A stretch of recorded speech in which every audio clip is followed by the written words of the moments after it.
కాదు, కొత్తగా ఈ 2 ఏళ్లలో ఒక్క రోడ్డన్న కట్టినవా?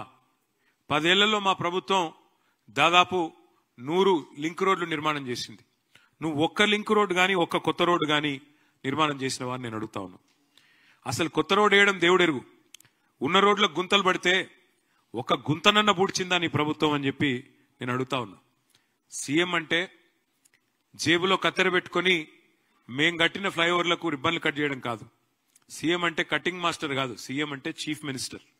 అందుకే చీఫ్ మినిస్టర్ లాగా ప్రవర్తించి తప్ప ఈ రకమైన అడ్డమైన మాటలు మాట్లాడవద్దని కోరుతా ఉన్నా. ఆనాడు కేసీఆర్ గారి ప్రభుత్వంలో అర్బన్ మిషన్ భగీరథలో భాగంగా హైదరాబాద్ వాసుల దాహార్తి తీర్చిందెవరో ప్రజలందరికీ తెలుసు.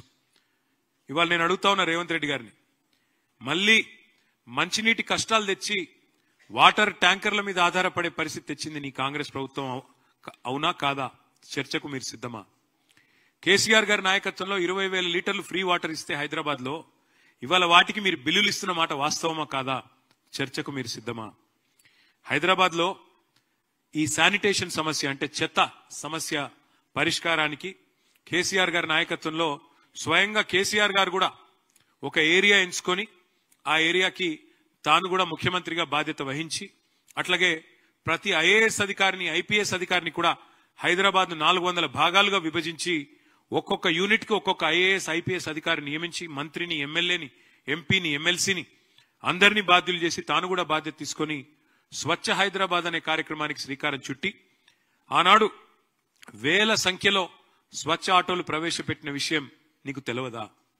నీ ప్రభుత్వం వచ్చినాక ఈ 2 ఏళ్లలో ఒక్కటంటే ఒకటి కొత్త ఆటో కనీసం ప్రవేశపెట్టినవా? చెప్పగలుగుతావా? కేసీఆర్ గారి ప్రభుత్వంలో ఆనాడు 3,000 మెట్రిక్ టన్నులు పర్ డే చెత్త సేకరణ చేస్తే మేము వచ్చినాడు తర్వాత మేము పెంచిన ఈ ఎఫిషియెంట్ కార్యక్రమం వల్ల అది 7,500 మెట్రిక్ టన్నుల సామర్థ్యానికి పెరిగింది. ప్రతిరోజు చెత్త కలెక్షన్ 3,000 నుంచి 7,500 టన్నులకు పెంచింది కేసీఆర్ ప్రభుత్వమా కాదా? అసలు నీ ప్రభుత్వం వచ్చినాక నువ్వు శానిటేషన్ మీద చేసింది ఏంది చెప్పే సత్తా నీకుందా అని అడుగుతా ఉన్నా. అట్లాగే మా ప్రభుత్వం ఉన్నప్పుడు కేసీఆర్ గారి నాయకత్వంలో స్వచ్ఛ సర్వేక్షణ అని కేంద్ర ప్రభుత్వం ఒక పథకం చేస్తుంది, ఒక సర్వే చేస్తుంది. స్వచ్ఛ సర్వేక్షణలో మా మున్సిపల్ డిపార్ట్మెంట్ ఆనాడు 34 అవార్డులు సాధించింది. బెస్ట్ మెట్రోగా హైదరాబాద్ అవార్డులు సాధించింది. 5 ఏళ్ల పాటు వరుసగా best quality of living in India ఉన్న నగరం ఏంది అని మెర్సర్ అనే సంస్థ సర్వే చేస్తే నంబర్ 1 సిటీగా హైదరాబాద్ వచ్చింది. ఈ అన్ని విషయాల్లో చర్చకు నువ్వు సిద్ధమా నేను అడుగుతా ఉన్నా. మా ప్రభుత్వం ఉన్నప్పుడు స్ట్రాటజిక్ నాలా డెవలప్మెంట్ ప్రోగ్రామ్ అని పెట్టాం, ఒక 2,000 కోట్లు ఖర్చు చేసినాం. నీ ప్రభుత్వం వచ్చినాక రూపాయి ఖర్చు చేసినావా ఎస్ఎన్డిపి కింద? నేను సవాల్ చేస్తున్నా, చర్చకు సిద్ధమా అని అడుగుతా ఉన్నా. 10 ఏళ్లు కేసీఆర్ గారి నాయకత్వంలో హైదరాబాద్ ను ఒక క్లీన్ సిటీగా తీర్చిదిద్దితే ఇవాళ దాన్ని మురికి కూపం చేసింది నీ ప్రభుత్వం కాదా? ముఖ్యమంత్రిగానే కాదు మున్సిపల్ మంత్రిగా కూడా మీరు విఫలమైన మాట వాస్తవమా కాదా నేను అడుగుతా ఉన్నా. 10 ఏళ్లలో కేసీఆర్ గారి ప్రభుత్వం 1,00,000 డబుల్ బెడ్రూమ్ ఇల్లు కట్టింది హైదరాబాద్ లో. ఒక్క హైదరాబాద్ లో 1,00,000 డబుల్ బెడ్రూమ్ ఇల్లు కట్టింది. ఇవాళ నేను రేవంత్ రెడ్డి గారిని అడుగుతా ఉన్నా, మేము 1,00,000 డబుల్ బెడ్రూమ్ ఇల్లు కడితే నువ్వు కనీసం ఒక్క ఇల్లు కట్టినావా 2 ఏళ్లలో హైదరాబాద్ లో? దమ్ముందా? సమాధానం చెప్తావా? చర్చకు వస్తావా నేను అడుగుతా ఉన్నా. ఒక ఇల్లు కట్టలేదు కదా, ఇంకా 1000 ఇండ్లు కూలగొట్టిన దౌర్భాగ్యపు చరిత్ర నీది కాదా? నీ ప్రభుత్వాన్ని కాదా? ఇందిరమ్మ రాజ్యం పేరిట ఇండ్లు కూలగొట్టిందే తప్ప ఒక్క ఇల్లు కట్టినవా అని నేను అడుగుతా ఉన్నా. అట్లాగే హైదరాబాద్ మెట్రోను పూర్తి చేసింది మా ప్రభుత్వం.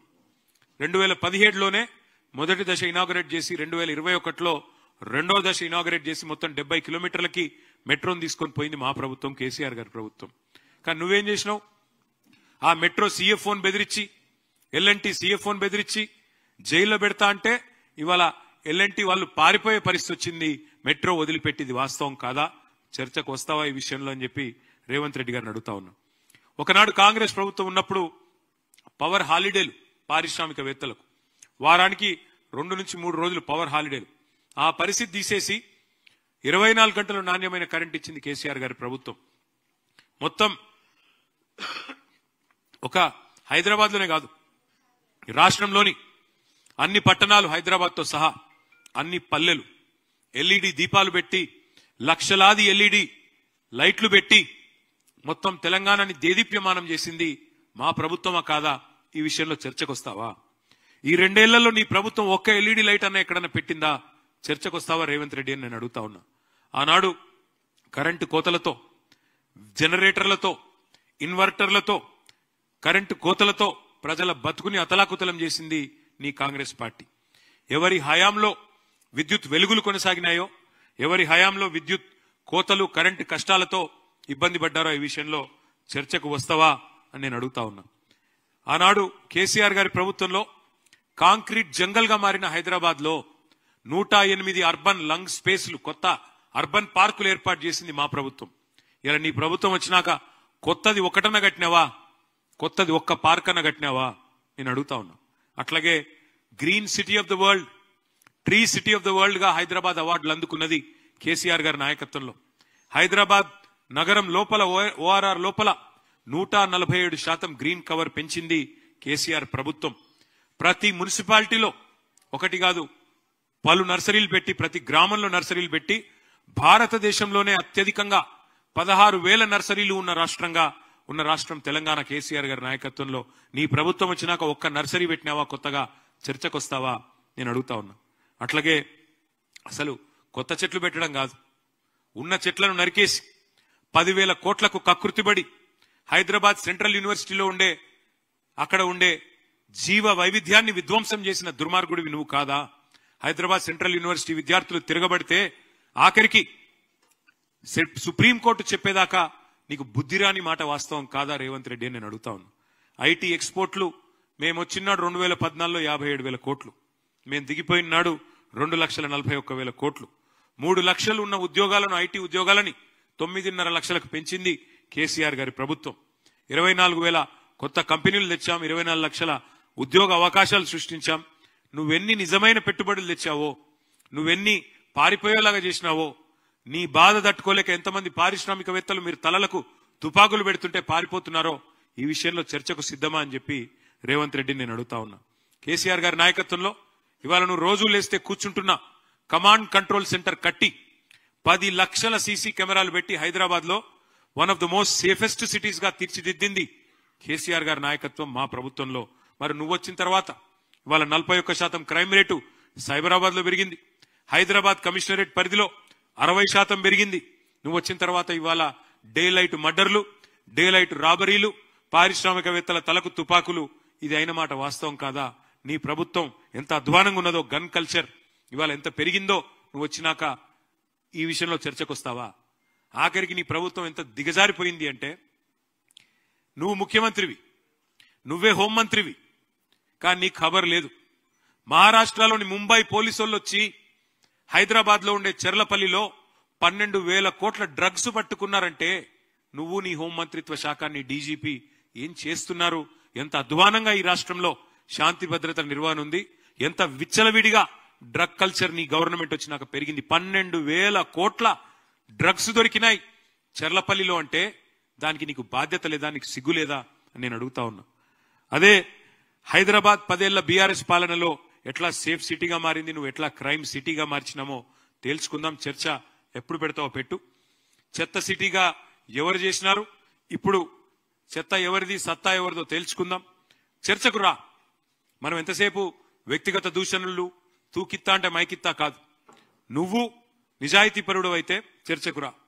ప్లేసు నీ ఇష్టం, టైం నీ ఇష్టం, డేట్ నీ ఇష్టం. నువ్వు రమ్మంటే పక్కనే కమాండ్ కంట్రోల్ సెంటర్కి వస్తా. లేదు నా జూబ్లీహిల్స్ ప్యాలెస్ కేరా అంటే జూబ్లీహిల్స్ ప్యాలెస్కి వస్తా. కాదు గాంధీ భవన్ రమ్మంటే అక్కడికి కూడా వస్తా. లేదా అసెంబ్లీ పెడతావో పెట్టు, అసెంబ్లీలో అయినా సరే మొత్తం రాష్ట్ర ప్రజలు చూస్తారు. దేనికైనా మేము రెడీ. కేసీఆర్ గారి శిష్యులుగా తప్పకుండా అన్ని విషయాలు కూడా అన్ని తేటతెల్లం చేస్తాం, ప్రజల ముందు పెడతామని చెప్పి కూడా నేను విజ్ఞప్తి చేస్తా ఉన్నా. ఇక మొన్నటి నుంచి ముఖ్యమంత్రి గారు, ఆయన శిష్య బృందం ఒకటే పట్టుకున్నారు.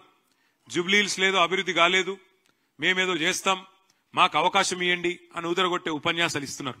అందుకే జూబ్లీహిల్స్ లో 10 ఏళ్లలో కేసీఆర్ గారి నాయకత్వంలో స్వర్గీయ మాగంటి గోపీనాథ్ గారు ఎమ్మెల్యేగా ఉన్నప్పుడు నేను మున్సిపల్ మంత్రిగా, మా సహచర మంత్రివర్యులు ఆనాడు సనత్ నగర్ శాసనసభ్యులు అన్న శ్రీనివాస్ యాదవ్ గారు, అట్లాగే మా పద్మరావు గారు, మా మహమూద్ అలీ గారు, మేమందరం కలిసి హైదరాబాద్ లో ముఖ్యంగా జూబ్లీహిల్స్ లో ఏం చేసినామో, ఎందుకంటే ఎప్పుడైనా జవాబుదారీతనంతో ఏ పార్టీ అయినా ఉండాలి. ఇవాళ మేము ఈ రిపోర్ట్ ప్రజల ముందు పెడుతున్నాం, మీడియా ద్వారా ప్రజల ముందు పెడుతున్నాం. ఈ రిపోర్ట్ ఇంటింటికి కూడా పంపిస్తాం. ఇందులో తప్పులుంటే దయచేసి మీడియాను కూడా నేను అడుగుతా ఉన్నాం, ఎత్తి చూపండి. తప్పులుంటే మేము దేనికైనా మేము రెడీ అని కూడా నేను చెప్తా ఉన్నాం. We will start the presentation. ఇప్పుడు ప్రెజెంటేషన్ స్టార్ట్ చేస్తాం. 2014 నుంచి 23 వరకు, అంటే మేము 9.5 ఏళ్లు ప్రభుత్వంలో ఉన్నాం. దాన్ని ఏ రకంగా ముందుకు తీసుకొని పోయినామో నేను చెప్పే ప్రయత్నం నేను చేస్తా. మొత్తం మా 9.5 ఏళ్ల ప్రభుత్వంలో ఒక్క జూబ్లీహిల్స్ నియోజకవర్గమే ఇది నేను చెప్పేది, హైదరాబాద్ కాదు. ఒక్క జూబ్లీహిల్స్ నియోజకవర్గానికే 2,12,862 మందికి లాభం చేకూరుస్తూ మొత్తం బీఆర్ఎస్ ప్రభుత్వం కేసీఆర్ గారి నాయకత్వంలో స్వర్గీయ మాగంటి గోపీనాథ్ గారి చొరవతో, మా సహచర మంత్రివర్యుల చొరవతో ఖర్చు చేసింది మొత్తం 5,328 కోట్లు. లబ్ధిదారులు 2,12,862. ఇక్కడ మీకు వివరంగా నేను